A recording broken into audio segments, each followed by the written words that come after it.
Yung inaakala mo acid reflux lang pero anxiety pala. May pasyente ako, nagreklamo siya ganito ng chest tightness, parang may lump sa throat at parang nahihirapan siyang huminga. So umpisa, akala namin GERD lamang ito pero after all tests, anxiety pala.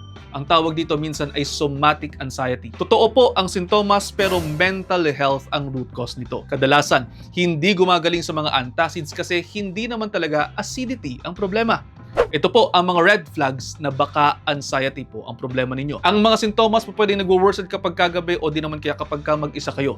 Po pwedeng laging may sense na parang mayroong impending doom. Clear ang test results pero hindi ka pa rin mapakali. Hindi po yan nag-iinarte pero baka po mayroong mental wellness na kinakailangan para po magkaroon ng resolution. Kaya naman po, save this video kung kayo po or if you know someone who might be going through this silently. At ayun, almost 1 minute na to. I hope you're all 1 minute wiser.